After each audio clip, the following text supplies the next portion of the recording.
김근식 지금 뭐 많이들 이 얘기 하고 계실 텐데요. 일단 이자의 얘기부터 일단 정리를 하고 가죠.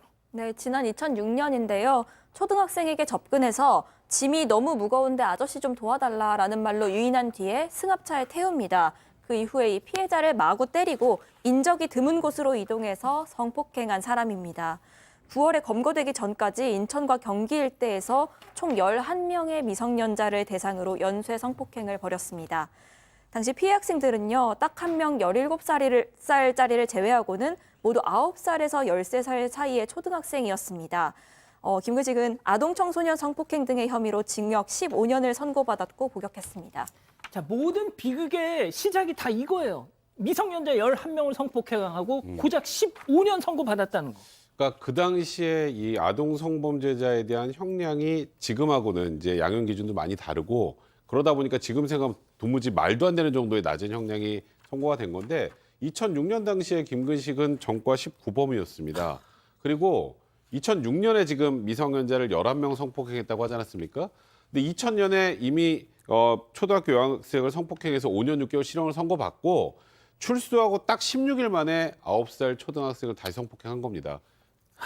그러니까 지금 일단 그 당시에 말씀드렸던 것처럼 징역 15년의 형량이 말이 되느냐는 논란도 있습니다만 당시 김근식 나이가 39이니까 출소하고 나도 50대 그리고 재범 위험률도 매우 높다라는 그런 평가가 나오면서 논란이 커졌던 겁니다. 한 말씀만 딱 더 드리면 이게 사실 그 당시에 누범 가중이었기 때문에 15년이 아니고 25년까지 가능했는데 그 판결문 마지막에 양형사유에 판사가 어떻게 적는가 하면 예. 자수했다, 그다음 범행에 자백했다, 그리고 수사에 협조했다는데 자수도 할 수 없이 자수를 했는 거고 더 이상 물러날 데가 없어가지고 범죄에 협조했는데 이걸 양형사유로 놓고 10년 이상을 깎아줬다는 거는 제가 그 판결문 보면서 제일 안타까웠던 부분 중에 하나라는 그러니까요. 말씀드리겠습니다. 그냥 엉망진창이었던 겁니다, 이거. 예?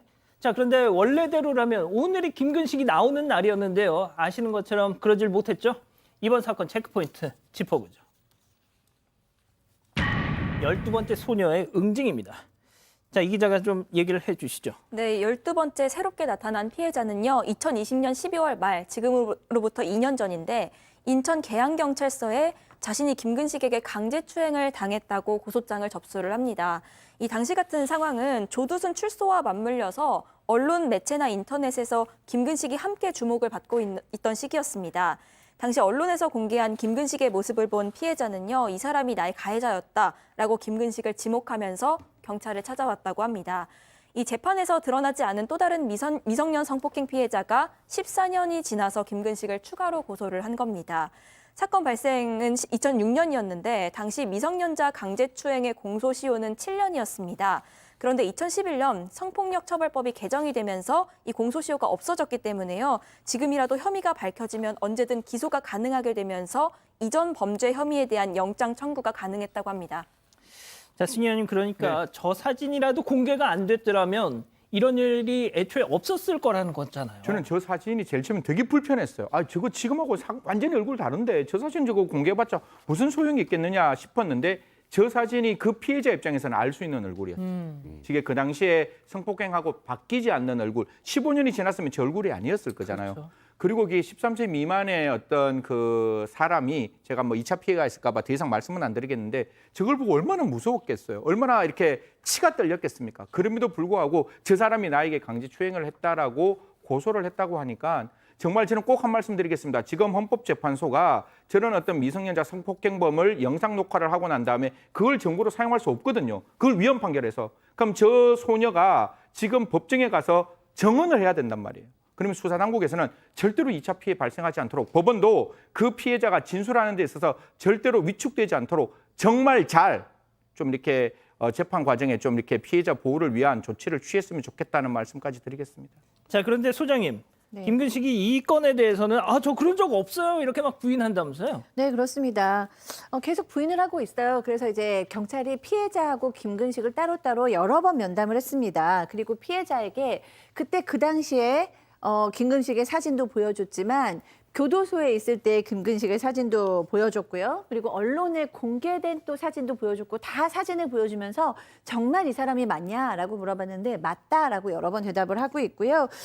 김근식은 뭐 작년 7월에 검찰로 사건을 기소하고 넘겼지만 지금까지도 강력하게 부인하고 있다고 전해지고 있습니다. 백 변호사님 일단 네. 그 오늘 나오려고 했던 자를 다시 이렇게 구속시킨 건 뭐가 됐든 이 상황 자체가 되게 이례적이에요. 굉장히 이례적이죠. 저희가 며칠 전까지만 해도 전혀 모르고 있었던 내용 아니겠습니까? 예. 2020년 12월에 처음으로 피해자가 이제 문제를 제기하고 거의 2년이 지나서 지금 이제 구속영장이 청구됐다라는 것도 사실 굉장히 이례적입니다만 어쨌건 법원에서는 범죄 혐의가 상당히 소명됐다고 봤고 또 증거인멸의 도주 우려도 크다고 봤습니다. 그래서 지금 말씀하셨던 것처럼 출소를 하루 앞두고 이제 재구속이 된 건데 일단 법원 입장에서도 범죄 혐의의 소명 여부도 일단 중요하지만 그 부분도 인정이 됐다고 하지만 또 국민 법감정도 어느 정도 고려를 한 그런 이제 영장 발부라는 생각이 들고요. 일단 1심이 시작되면 뭐 6개월 또 이제 그 법원에서 구속할 수 있는 기간이 있으니까 6개월에 예. 그러니까 1심이 끝나고 뭐 항소하고 대법원까지 가게 되면 그래도 형이 어떻게 선고되는지를 넘어서서 최소한 1년 정도는 앞으로 다시 사회에 이제 복귀가 좀 어려운 상황이고요. 그래서 그 전에 의정부에서 김근식이 출소해서 이쪽에 산다는 것 때문에 막아섰던 그분들까지도 일단은 한숨 돌린 상황이 됐습니다. 소장님 뭐 네. 하지만 일단은 한숨 돌린 것뿐이에요. 네. 언젠가는 또 나올 겁니다. 네, 그렇죠. 뭐 내년 초 정도까지는 사회로 나오지 못할 가능성이 지금 이제 뭐 구속이 되니까 있다고 하지만 그 다음에 어떻게 판결이 날지는 아직 모르니까요. 지금 의정부 원래는 이제 의정부 산하에 있는 보호복지공단 법무보호복지공단에 입수할 계획이었다고는 하지만 지금은 다행히 이제 그것이 미뤄진 거예요. 근데 저는 충분히 이 지역 주민의 반발이 너무나 이해가 되는 게 이 사람이 들어갈 만한 그 곳에서 200m 떨어진 곳에 아동복지시설이 있고요. 불과 1km 안에 초등학교, 중학교, 고등학교가 6개가 있다라는 거예요. 아이고. 당연히 부모님으로서는 걱정스러울 수밖에 없고 이 사람 너무 재범 위험성이 높은 사람이잖아요. 그렇기 때문에 법무부에서 전자발찌도 채우고 보호관찰가도 24시간 붙이겠다라고 얘기를 하고 등교 시간에는 절대 집에서 못 나가겠다라고까지 발표했지만 근데 문제는 이렇게도 하교 시간을 막을 방법은 없다라는 거예요. 너무나 위험하기 때문에 사실은 이 문제가 확실하게 해결되기 전까지 지역 주민은 계속해서 불안할 수밖에 없다고 봅니다. 자, 백 변호사님, 제가 네. 승희 의원님께 마지막에 질문 드릴게요. 백 변호사님, 제가 아까도 말씀드렸지만 이 모든 비극의 시작이 미성년자를 그렇게 많이 몹쓸 짓을 해놓고 나서 고작 15년형을 받은 데서 출발을 한 겁니다. 예? 네, 맞아요. 그래서 이제 이번에 혐의 하나가 또 추가가 됐고 새로 재판을 받게 되면 여기서 중한형을 선고하면 되지 않겠느냐라고 생각하시는 분들이 많은데 이제 하나 또 문제가 있습니다. 무슨 이게 뭐냐면 예. 이 사건이 그때 당시에 수사기관에서 확인을 했더라면 저 11명의 성폭행, 12명을 성폭행한 혐의로 재판을 받았겠죠. 예. 근데 그때 12명을 성폭행했다면 받을 형량을 비교해서 이번에 선고를 해야 돼요. 그러니까 이거 사건 하나가 뭐 예를 들어서 이것만 가지고도 징역 15년, 20년 선고할 수 있겠지만 예전에 함께 받았다면 몇 년이 나왔을까에 대한 판사 고려를 안 할 수가 없거든요. 그러니까 우리가 예상하는 것보다는 형량이 낮게 나올 수밖에 없습니다. 이제 그런 부분들은 앞으로도 계속 논란이 될 것 같고 좀 걱정이 되는 상황입니다. 자, 저희가 이 김근식이 성범죄자 알림이에 뜬 그 사진이 있어요. 예, 최근에 찍은 사진입니다. 최근에 찍은 사진. 근데 그거를 방송에 이 모자이크를 해서 공개하는 것도 법을 위반하는 겁니다. 예, 그래서 저희가 알고는 있지만 그걸 보여드리지 못하는데, 자, 결국 말이죠. 16년 전에 찍은 그 사진을 보고 우리가 김근식의 모습을 추측하면서 이렇게 변했을까 저렇게 변했을까 이렇게 온 나라가 막 펄펄 끓는 이 상황 자체가 블랙 코미디라고 생각 안 하십니까? 예? 저게 뭐라고? 아니 승희 의원님, 네.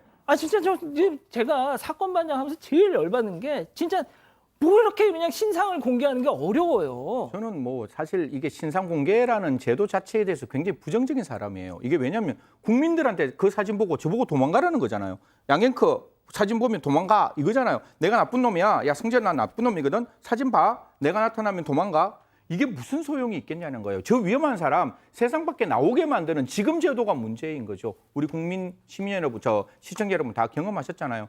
물론 전자발찌라는 게 범죄 예방에 효과적이겠지만 전자발찌를 끊고 그 사람이 무고한 시민 두 사람의 생명을 빼앗아 갔다는 것 알 수 있죠.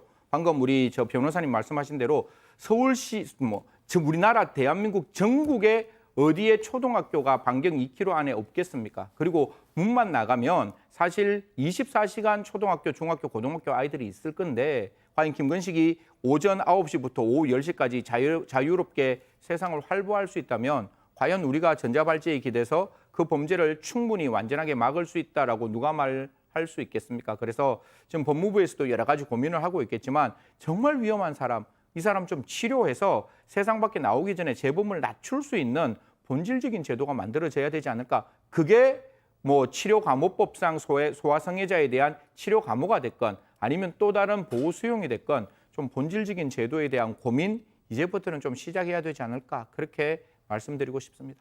캐나다에 사는 우리 사건 반장 가족분께서 주신 말씀이 있어요. 캐나다 어느 마을에서는 아동 성범죄자가 지역 신문에 집 주소가 나온답니다. 지역 신문에서 이놈이 이거 여기 산다고. 백 변호사님, 뭐 이 정도까지는 아니더라도 세상에 16년 전 그 젊었을 때 사진 보면서 김근식이 이렇습니다. 이거 그만해야 되는 거 아닙니까? 그러니까 이거? 아까 승 의원님 말씀하셨던 것처럼 저런 사람이 빚을 못 보게 그다음에 치료 감호 같은 것을 통해서 계속 가둬놓는 건 중요하지만 근데 결론적으로 이번은 아니지만 언젠간 나오잖아요.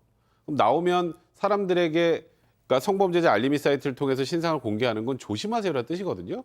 근데 알아야 조심을 하죠. 지금 저 김근식의 얼굴 아까 조금 전에 양육과 제가 다르다 봤는데요. 그랬잖아요.